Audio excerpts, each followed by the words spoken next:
हमारा आपसे केवल इतना निवेदन, इस पूरे श्रोता भाई बहनों से केवल इतना सा निवेदन है कि जिस भूमि को, जिस मकान को, जिस जमीन को, जिस जायदाद को आप बनाना चाहते हैं, जिस प्लाट को आप निर्मित करना चाहते हैं, कई कई घर ऐसे किराए के मकान में रहते थे तो अच्छे रहते थे, जब से घर बनाया प्रवेश करा तब से रो रहे हैं। 25 बार वास्तु शास्त्री वालों को बुला लिया, उसने यहाँ से सीढ़ी तोड़ दो, यहाँ से बना दो, यहाँ बाथरूम तोड़ दो, यहाँ से बना दो, ये पीछे से रास्ता कर दो, यहाँ से बना दो। ईमानदारी से कहना, पहले के समय में क्या वास्तु शास्त्री होते थे? नहीं। घर के बुजुर्ग कहते थे यहाँ कमरा बना दे बेटा, बेटा कमरा बना देता, यहाँ रसोई घर बना दे बेटा। घर के बुजुर्ग कहते थे वहां कमरा बनता था, घर के बुजुर्ग कहते थे वहां पर भोजन बनता था, उसके बाद भी उनके घर में शांति होती थी, फिर भी उनके घर में समृद्धि होती थी, लक्ष्मी की कोई कमी नहीं होती थी। कमाते कम थे पर ऐश की जिंदगी जीते थे, सुखमय जीवन जीते थे। आज के जमाने में बेटा कमा रहा, बहू कमा रही, पोता कमा रहा, पोती कमा रही, दादा कमा रहा, सारा घर कमा रहा है, उसके बाद भी सुख और समृद्धि और शांति नहीं है, उसके बाद भी आनंद की अनुभूति नहीं है, उसके बाद भी हमेशा रोना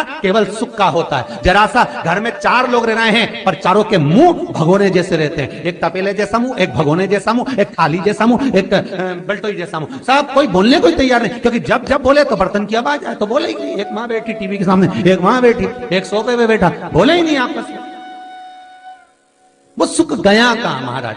कई लोगों के मैसेज आते हैं, गुरुजी हम बड़े दुखी हैं, कारण क्या है? बस कारण इतना सा है कि आपने जब मकान का निर्माण कराया, वास्तु शास्त्री को बुलाया, इंजीनियर को बुलाया, सब ठेकेदार को बुलाया, सबको बुलाकर मकान, प्लाट, जमीन, जायदाद सब दिखवाया, पर आपने उस भूमि पर पद्म पुराण कहती है, धेनु मानस कहती है, स्कंद पुराण कहती है कि उस प्लाट पर आपने 3 दिन तक एक गौ माता को नहीं बांधा, 3 दिन तक एक गाय को उस प्लाट पर बांध कर चारा खिलाते। ना वास्तु शास्त्री को बुलाने की जरूरत पड़ती है, ना कभी समृद्धि की, ना सुख की जरूरत पड़ती, क्योंकि गाय उस जगह से सारी इंद्रियों को आनंदित देकर सुख प्रदान कर देती है। उस जगह के सारी रोग, बीमारी, कष्ट, तकलीफ, दुख को गौ माता खींच ले। गौ माता जैसी जगत में कोई नहीं हो सकता। हाथ में घड़ी नहीं बांधती गौ माता, पर 4 बजे आपके यहाँ रोटी मिलती है तो 4 बजे खड़ी मिल जाती है। 3 बजे भोजन मिलता है तो 3 बजे आपके दरवाजे पे मिल जाती है। 1:30 बजे भोजन दोगे तो 1:30 बजे ही मिलेगी। 1:20 पे दोगे तो 1:20 पे ही मिलेगी। कोई घड़ी नहीं बांधती, फिर भी समय पर आ जाती है। क्यों? क्योंकि भगवान ने उसको ऐसा बनाया है, 33 कोटि देवताओं ने उसमें ऐसा विराजमान कर दिया है कि जगत का वो कल्याण कर सकती है। उसका एक एक अंश जीव का कल्याण करने वाला है, एक एक अंश जगत का उद्धार करने वाला है। पर हम ये आज के युग में हम उसको भूल गए। आज के युग में हम ये सोचते हैं कि हम वास्तु शास्त्री को बुला लें, वो ये बता दे, हमने ये फ्लैट बनाया, हमने ये मकान बनाया, इसकी छत कैसी, इसका कमरा कैसा, वो बता देगा, सब कुछ बता देगा। उसके बाद भी लोगों के यहाँ सुख नहीं है, उसके बाद भी शांति नहीं। फिर चलो तो चलो किसी बाबा जोगी क्या पहुंच गए जो ऐसा घूम घूम के बताता, और उसके यहाँ जाकर पूछ लिया, बताओ बाबा जी हमारे घर में शांति नहीं, तो बाबा जी एक ही बात बोले, तेरे ही घर का है जिसने कुछ कर दिया। अब इसको याद आया 15 दिन पहले मेरी जेठानी से लड़ाई हुई थी, उसी ने कुछ करा होगा। अब बताओ बाबा जी ने आपस में ऐसा बीज बो दिया कि घर और जुड़ा हुआ था तो टूट गया।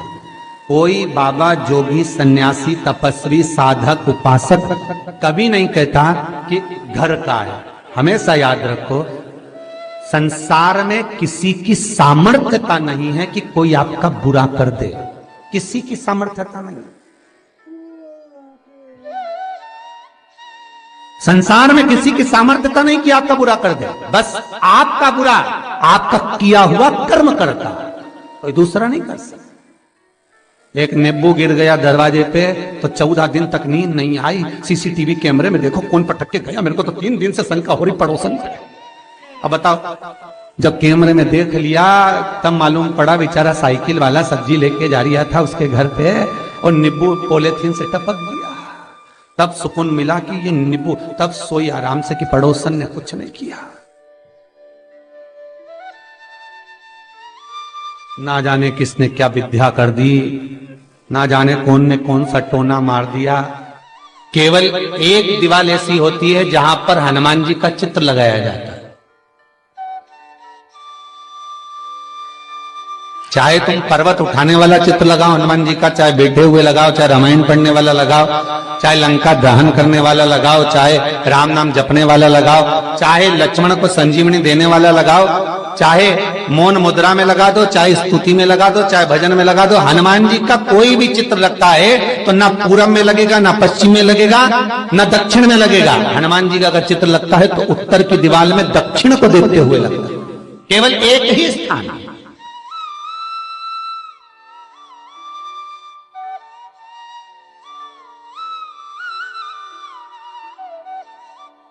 जैसे पूर्वजों के चित्र को, पितरों के चित्र को, गए हुए हमारे जीवों के चित्र को दक्षिण में विराजमान किया जाता है, उसी तरह हनुमान को उत्तर में विराजमान कर कर दृष्टि दक्षिण में कर दी जाती है।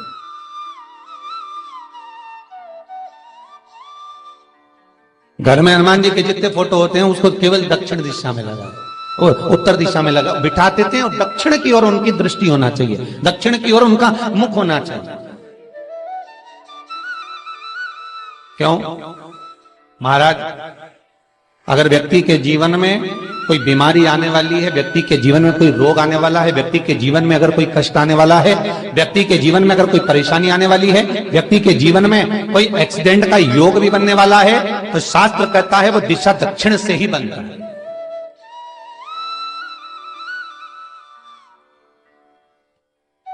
ये दक्षिण जो दिशा है ये यम की दिशा है। यहां संपूर्ण परिवार के साथ यमराज अपने आनंद में निवास करता है, यम दिशा। और जब हमारे घर में, हम ये नहीं करें कि आप हनुमान जी का फोटो लगाओ, हम ये भी नहीं करें, आपके घर में हो और आपने अगर विराजमान कर कर रखा है किसी दिशा में, तो हमारा तो निवेदन रहेगा, अभी तक आपने अगर जैसा रखा पर एक बार दिशा बदल कर देखना कि रोग, बीमारी, कष्ट, दुख, तकलीफ में आपको लाभ मिला कि ना मिला। हनुमान जी ने केवल दक्षिण दिशा की ओर अगर मुख कर कर हमने विराजमान कर दिया, फोटो ही विराज दिया। हम ये नहीं कहेंगे आपसे कि आप बाजार से फोटो खरीद के लाओ फिर लगाओ, नहीं, आपके घर में हो तो आप लगा दीजिए, आपके घर में हो तो विराजमान करें।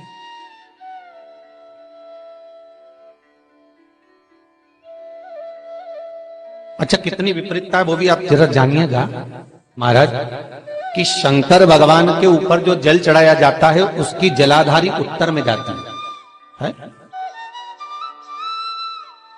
कई लोगों को तो आज भी तुलसी उतारना तक नहीं आता कि तुलसी का दल कैसे उतारा जाता है। कई जगह तुलसी के क्यारे के नीचे शंकर जी का शिवलिंग रख दिया जाता है। महाराज नहीं है ध्यान, बस चल रहा है स्मरण।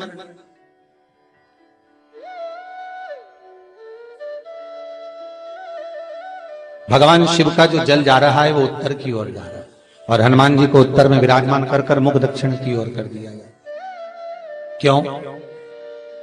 प्रबल दिशाओं में उत्तर और दक्षिण, महाराज, ये जो दो दिशाएं इनको साधने के लिए कोई देवता आगे नहीं आता। अगर इन दिशाओं को कोई साधने वाला है तो केवल एक देवाधिदेव महादेव ही हो सकता है।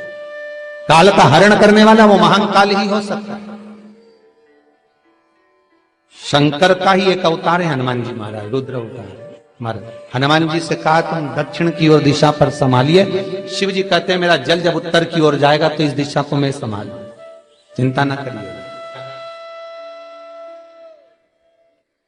किसी लड़का और लड़की का विवाह नहीं हो रहा। जानकारी अच्छी लगी तो प्लीज लाइक, 30 साल हो गए, 32 साल हो गए, 34 साल हो गए, लड़का लड़की का विवाह ही नहीं हो रहा। बहुत टेंशन है माता पिता। कोई मंगली है, कोई मांगलिक है, थोड़ा धीरे कम करो, प्लेन रखो। कोई मांगलिक है, कोई मंगल है, संबंध हो ही नहीं रहा। बहुत प्रयास कर रहे हैं, बहुत। 4 दिशा का स्मरण करिए, पूरब, पश्चिम, उत्तर, दक्षिण। हथेली पर आटे का दीप लगाइए, घी भर लीजिए और 4 बत्ती उसमें अलग अलग रख लीजिए महाराज। थोड़ा सा पीला चावल हल्दी में कर कर उसमें डाल लीजिए। जो लड़का और लड़की का विवाह करना उसी के हाथ में देना है। और देव उठनी एकादशी के दिन,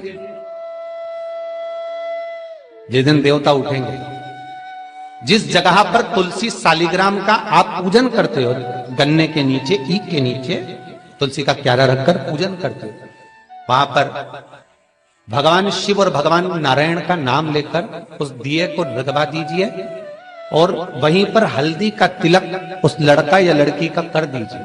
और उसके हाथ में थोड़ी सी हल्दी लगा दीजिए। महाराज 2.5 महीने 3 महीने तो बहुत हो गए, उस बच्चा और बच्ची का विवाह पक्का हो जाए।